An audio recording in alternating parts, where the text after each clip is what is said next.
ኣብ ትግራይ ባንክታት ሕፅረት ጥረ ገንዘብ ከም ዘጋጥመን ተሰሚዖም ኣብ መንጎ ሰራዊት ትግራይን ሰራዊት ሓራ መሬትን ዘጋጥመ ጎንፂ ስዒቡ ባንክታት ከይዕፅዋ ልዑል ስጋት ከም ዝሓደረ ካብ ከተማ መቐለ ዝተረኸበ ሓበሬታ ኣመላኺቱ ኣሎ። ኣዛዚ ሰራዊት ሓራ መሬት ጀነራል ገብረዝጋብሔር በየነ ወዳንጥሩ ንኣዘዝቲ ትድኤፍ ዝምልከት ሚስጥር ኣቃሊዖም። እቲ ኣዛዚ ነዚ ዘቃልዐ ድሕርቲ ካብ ክልል ዓፋር ለቂቕና ናብ ትግራይ ኣቲና ኣለና ምባሉ እዩ ዝኸውን ዘሎ። እዚ ከም ዘሎ ኮይኑ ብኣንፈት ኢሮብ ሓድሽ ግንባር ሓራ መሬት ከም ዝተኸፈተ ተገሊጹ ኣሎ። ሰላም ጥዕና ሃበልና ቤተሰብ ኩሉ ሚድያ ንሰዓት ዝሓዝናዮም ሓበሬታታት ብቐንዲ ነጥብታት ተፈሊምናዮም ንሰናይ ምክትታልኩም ብክብሪ ብምዕዳም ናብ ዝርዝሮም ክነብል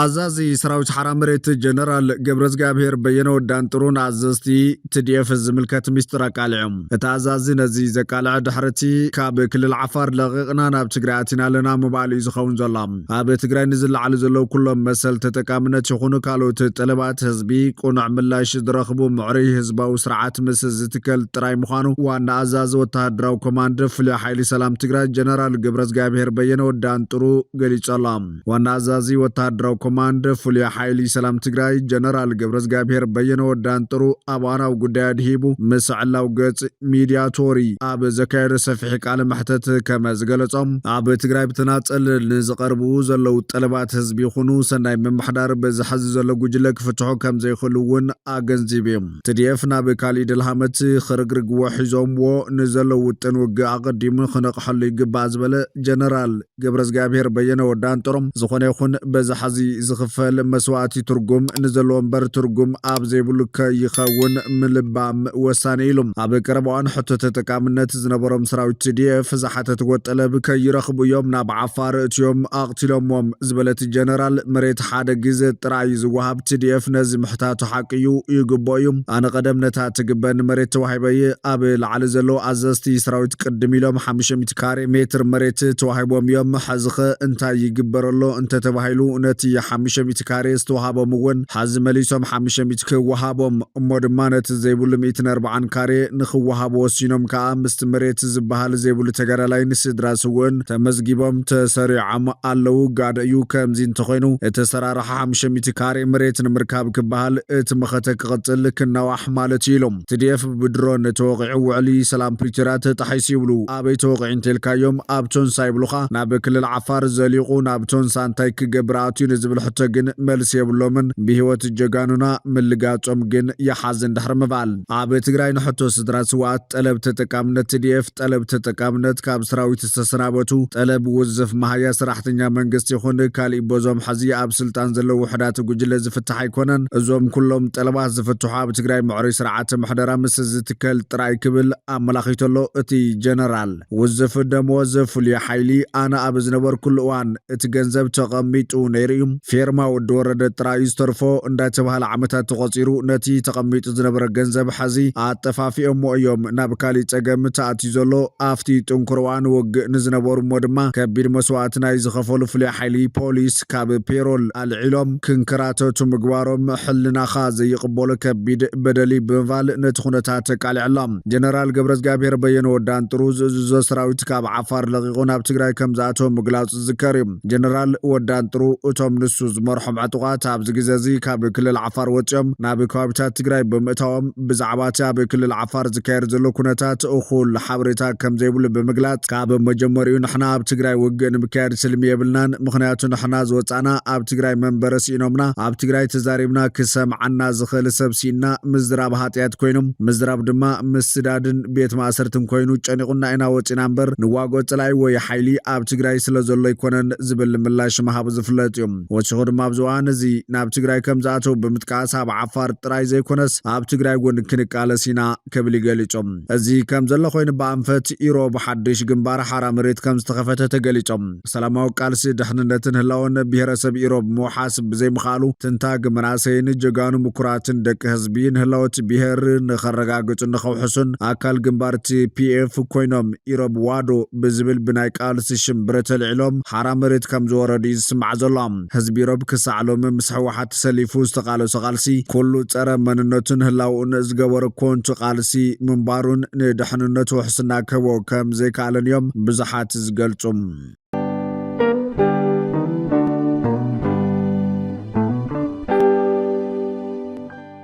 ኣብ ትግራይ ባንክታት ሕጥረት ጥረ ገንዘብ ከም ዘጋጠመን ተሰሚዖም ኣብ መንጎ ሰራዊት ትግራይ ንሰራዊት ሓራ መሬትን ዘጋጠመ ጎንፂ ስዒቡ ባንክታት ከይዕፀዋ ልዕል ስጋት ከም ዝሓደረ ተገሊጾላ ስርዓት ፋይናንስ መቐለ ኣብ ከቢድ ውጥረት ከም ዘሎ ዝግለጽ ዘሎ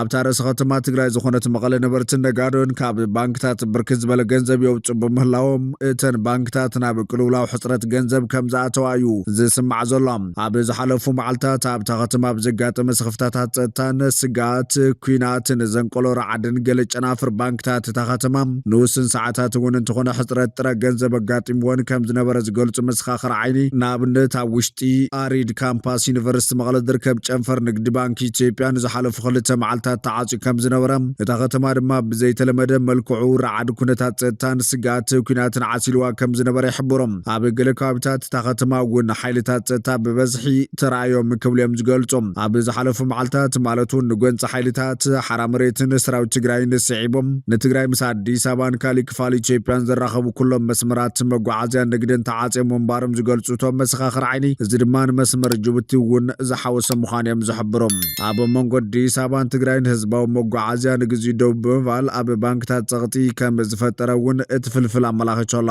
ሓደ ሰራሕተኛ ባንክ ንግዲ ኢትዮጵያ ብዛሃባ ሓበሬታ ኣብ ከተማ መቐለ ዝርከቡ ጨናፍር ባንክታት ዓማዊል ብበዝሒ ገንዘብ የውፁ ብምቕናዮም ሕፅረት ገንዘብ የጋጥሞም ሞለ ክብል መላኺት ሓደ ነባሪ ከተማ ብዝሓለፈ ኩናት ብሰንኪ ሕፅረት ገንዘብ ብዙሕ ፀጋማት ኣጋጢሙና ነይሩ ኣብ ርእሲኡ ድማ ኣገልግሎት ባንክታት እንተዳ ተቋሪፁ ከቢድ ክኸውን ብዝብል ስጋት ሓዚ ኩሉ ነባሪታ ዝርከባ ገንዘብ ካብ ባንኪ ንምውፃእ ይጓየሎ ይብል ካሊእ ነባሪ ህልው ኩነታት ብቐረባ ንከታተሎ ኣለና ካብ ባንክታት ገንዘብ ኣብ ምውፃእ ፀገም ከይገጥመና ስኽፍታ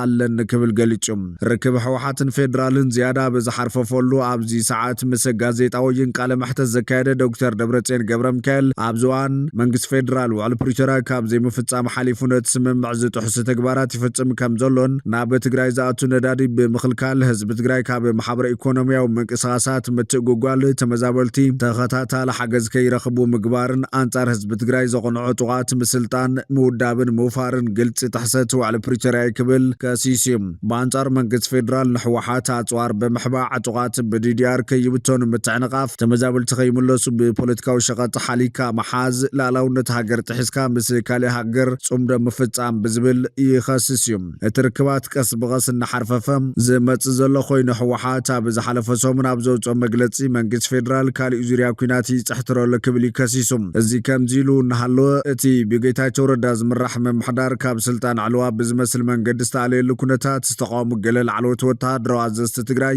ዝመርሕዎም ዕጡቓት ኣብ ከባቢታት ወሰናወሰን ዓፋር ይንቀሳቐሱ ከም ዘሎ ክግለጽ ቀንዮም ኣብ ዝቕነ ድማ ንኻልኣይ ግዜ ምስ ሓይልታት ፀጥታ ትግራይ ሓድሽ ግጭት ከም ዘሎ ፀብጻባት ይሕብሩ ኣብ ሰሙን ዝሓለቐ ስታፍ ሰራዊት ምክልኻል ኢትዮጵያ ኣብቲ ንዝኽሪ 50 ዓመት መጥቃዕቲ ሰሜን እዝ ተባሂሉ ኣብ ዝተዳለወ ኣጋጣሚ ዘስማዕ መግለጺ እቲ ወጥሪ ሰማዕ ዓሪጉ ከም ዘሎ ዘመልክት ዘረባ ስሚዖም ፊልድ ማርሻል ብርሃኑ ጁላ ሕወሓት ድሕሪ ውዕል ፕሪቶሪያ ዝወሰዶም ተግባራት ናብ ኩናትን ምእታው ኩሉ ምኽንያት ከም ዝኾኑ ተዛሪቡ ምስ ኤርትራ ጽምዶ ብዝብል ዝካየድ ዘሎ ዘይሕጋዊ ርክባት ተመዛበልቲ ናብ ዓዶም ክምለሱ ዘይምፍቃድ ዕጡቓት ምስልጣንን ኣብ ክልል ኣምሓራ ዝንቀሳቐሱ ዕጡቕ ጉጅለ ፋኖ ምድጋፍን ዝብሉ ክስታት ከም ኣብነት ኣልዕሊ እቲ ጀነራል ሕወሓት ብወገኑ ተመዛበልቲ ምዕራብ ትግራይ ዘይምምላሶምን ዕጡቕ ሓይሊ ኣብ ካሊእ ክልል ምንቅስቓሶም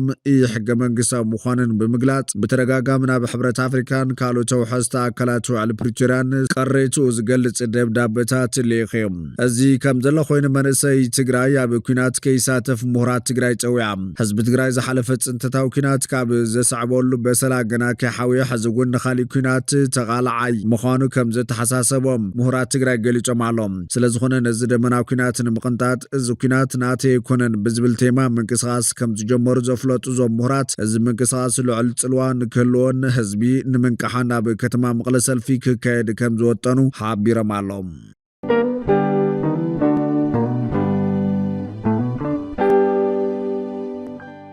ትራምፕ ኣብ ደቡብ ኣፍሪካ ብዝካየድ ዋዕላ ጉጅለ 20 ዝኾነ በዓል ስልጣን መንግስቲ ኣሜሪካ ከም ዘይሳተፍ ገሊጾም። ፕሬዚዳንት ኣሜሪካ ትራምፕ ኣብ መወዳእታ ዝወርሒ ካብ 22 ክሳብ 23 ሕዳር ኣብ ጆሃንስበርግ ክካየድ ተመዲቡ ኣብ ዘሎ ዋዕላ ጉጅለ 20 ዝኾነ በዓል ስልጣን መንግስቲ ኣሜሪካ ከም ዘይሳተፍ ኣፍሊጦሎም። እቲ ምኽንያት ድማ ተሃገርነቶም ኤውሮፓዊ መበቀል ዘሎም ደቡብ ኣፍሪካውያን ዕላማ ዝገበረ ከቢድ ምግሃዝ ሰብኣዊ ምስላት ከም እትፍጽም ክትክሰስ ዝጸንሐት ሃገር ምስ ምዃና ዝተኣሳሰር ምዃኑ ሮይተርስ ጸብጺቡ እዩ። ትራምፕ ኣብ ትሩዝ ሶሻል ኣብ ዝደርግሖ ጽሑፍ ደቡብ ኣፍሪካ ካብ ሆላንድ ዝመጹ ሰፋሮ ከምኡውን ፈረንሳውያንን ጀርመናውያንን ስደተኛታት ዝቕተሉላን ዝሕረዱላን ከምኡውን እዞም ማሕበረሰባት መሬቶምን ሕርሻታቶምን ብዘይሕጋዊ መንገዲ ዝምንዝዑላ ሃገር ከም ዝኾነት ብምጥቃስ ዋዕላ G20 ኣብታ ሃገር ክካየድ ምምዳቡ ፍጹም ዘሐፍር ኢሎም። ሰበስልጣን ደቡብ ኣፍሪካ ግና ነቲ ክስታት ብምንጻግ ፖለቲካዊ ድራኽ ዘለዎን ብሃገራዊ ስታቲስቲክስ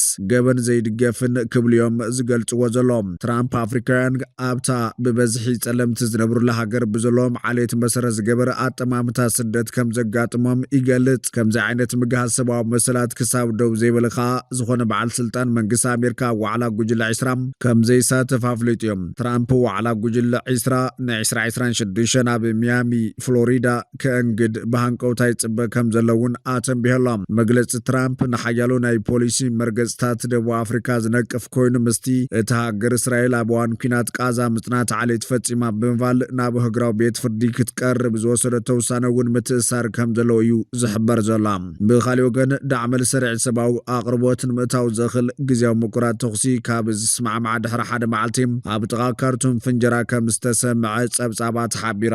ኣብታ ሰራዊት ሱዳን ዝቆጻጸራ ካርቱም ዝቕመጡ ሰባት ንማዕኸን ዜና AFP ኣብ ዝሃብዎ ሓበሬታ ኣብታ ለይቲ ብድምፂ ድሮናትን ፍንጀራታትን ካብ ድቃሶም ከም ዝተበራበሩ ገሊጾም ኣሎም። እቲ ዓርቢ ወጋሕታ ዝተሰምዐ ፍንጀራ ኣብ ጥቓ ወተሃደራዊ ማዓስከርን መደበር ሓይሊ ኤሌክትሪክን ዝተፈጸመ ይመስል ክብሉ ነበርቲ ሓቢሮም እዮም። ዳዕመ ስርዕ ብዛዕባ እዚ ዛጊድ ዝሃቦ መግለፂ እኳ እንተዘየሎ መንግስቲ ሱዳን ግን እቲ ጉጅለ ንምቁራጽ ተኽሲ ዘየኽብር ብምዃኑ ንዕርቂ ኣብ ዝግበር ስምምዕ ጥንቃቐ ከም ዝገብር ገሊጾም። እዞም ንስርዓት ኣልበሽር ንምእላይ ብሓባር ዝሰመሩ ወተሃደራውያን ኣዘዝቲ ካብ ሚያዝያ 2023 ኣትሒዞም ኣብ ውግእ ሕድሕድ ካብ ዝጽመዱ ብውሕዱ 150,000 ሰባት ክቕተሉ እንከለዉ 12 ሚልዮን ድማ ካብ መንበሪ ቤቶም ክመዛበሉ ተገዲዶም እዮም። ብሕቡራት ሃገራት ዝድገፍ ዓለማዊ ተቆጻጻሪ ጥሜት ኣብ ሰሙን ኣብ ዘውፅኦ ጸብጻብ ኣብቲ ግጭት ዝካየደሉ ከባቢታት ኩነታት ጥሜት እናሰፍሐ ይኸይድ ከም ዘሎ ገሊጹ እዩ። ብዓርቢ ብዘይካ ኣብታ ርእሲ ከተማ ካብ ካርቱም ንሰሜን 300 ኪሎ ሜትር ርሒቓ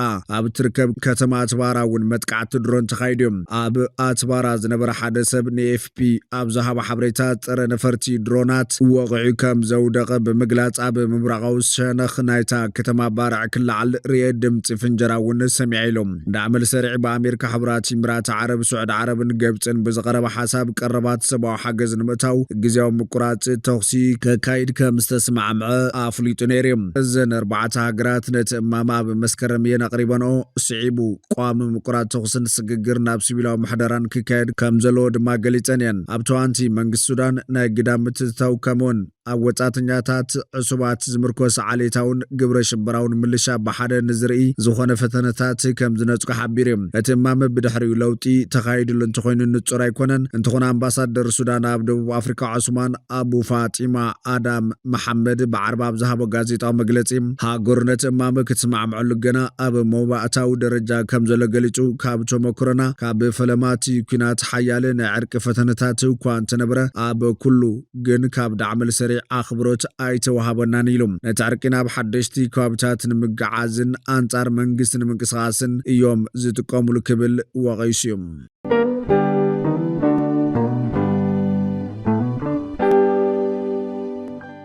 ፍትዋትን ክብራትን ቤተሰብ ኩሉ ሚድያ ነሰዓት ዝሓዝነ ማሕበሬታታት ነቶም ክትከታተልዎም ዝጸናሕኩም ይመስሉ ነይሮም። ንሰናይ ምክትታልኩም ብምስጋን ኣብ ዝቕጽል ብኻልኦት ሓበሬታታት ክሳብ ንራኸብ ንምድለዋትና ላይክ ሼር ንሚድያና ሳብስክራይብ ብምግባር ቤተሰብ ኩሉ ሚድያ ይኹኑ።